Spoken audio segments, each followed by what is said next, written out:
Salut, moi, c'est Emma.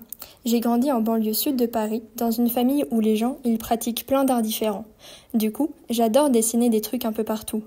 Et comme je suis un peu contradictoire parce que je suis Gémeaux, je me suis orientée en licence scientifique, où j'ai obtenu une licence de biologie-chimie. Youpi! Ensuite, l'idée de bosser en labo me plaisait bof bof. Alors, je voulais être en lien avec les patients, prendre le temps de comprendre leurs mots, etc. Alors j'ai découvert l'ostéopathie. Trop génial parce que je trouve que l'ostéopathie c'est un peu comme l'art, ça lie la science et la technique. C'est pas moi qui le dis, c'est Canguilhem. Voilà, et après 4 ans d'études, on peut enfin avoir nos patients à la clinique de l'école. On parle avec eux, on les rassure et on les accompagne dans leur quotidien avec une prise en charge adaptée.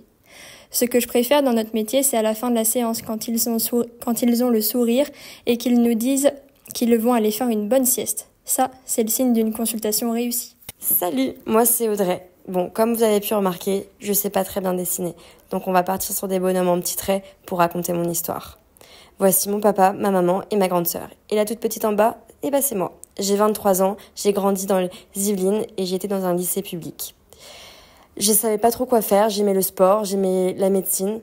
Donc je me suis retrouvée en STAPS pendant 1 an où j'ai pu faire pas mal de sport et me découvrir. Puis est arrivée l'ostéopathie. J'ai découvert le CSO qui était pas très loin de mon école, à Nanterre. Et puis j'ai aimé être en contact de personnes, aimé apporter à mon échelle et faire du bien. Puis j'ai décidé aussi de m'orienter vers les pompiers. Je suis devenue sapeur-pompier volontaire, en plus de l'ostéopathie. Et là, ça a été une révélation.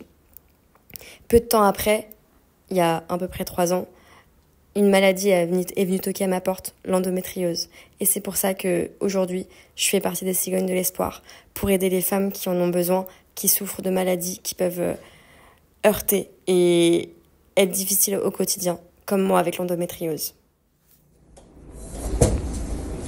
Du coup, Emma, finalement, qu'est-ce que l'ostéopathie ?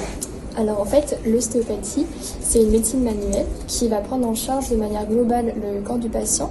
Et en fait, du coup, on a une vision assez holistique de la prise en charge, ce qui fait qu'on va venir repérer en fait les pertes de mobilité dans le corps pour venir en fait comprendre le symptôme du patient en ayant une vision très globale de son corps et de son environnement psychologique, social, environnemental et voilà. Donc c'est vraiment une prise en charge globale pour venir améliorer la symptomatologie. C'est une médecine douce ? Oui. On a différentes techniques à l'école. En fait, on apprend des techniques tissulaires, structurelles, myotensives, qui vont venir approcher différentes structures articulaires, musculaires, vasculaires aussi du corps. Voilà. Et Audrey, du coup, qu'est-ce que l'ostéopathie a comme intérêt dans l'association des Cigognes de l'espoir ?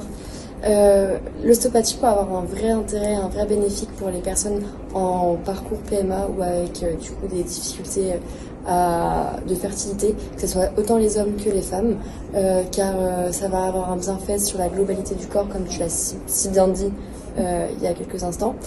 Ça va permettre également à la patiente ou au patient, car on peut prendre en charge des femmes comme des hommes en parcours PMA, de traiter sur les effets indésirables de leur traitement, mais également d'avoir une gestion du stress, leur permettre de gérer beaucoup mieux certaines douleurs ou certaines crises et pouvoir également avoir un parcours de soins pluridisciplinaire. Ok, trop bien. Et du coup, où les femmes de l'association Cigognes de l'espoir peuvent nous retrouver?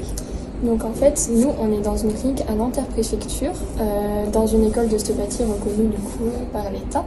Et vous pouvez prendre rendez-vous avec du coup Audrey Dorzia et moi-même Emma Chenot pour une prise en charge du coup ostéopathique dans le cadre de la clinique. Voilà, avec le site qu'on vous mettra en barre d'infos pour prendre rendez-vous directement sur le site. Ou vous pouvez appeler la clinique en regardant, on va vous mettre le numéro aussi. Qui sera disponible. Et du coup, c'est des consultations qui durent 45 minutes en général pour, grâce à l'association des Cigognes de l'espoir, les personnes venant de l'association pourront bénéficier de consultations à prix réduit, car celles-ci sont à 5 euros, 5 euros plus une carte d'abonnement si vous désirez pour l'année. Voilà. Merci. À bientôt. À bientôt.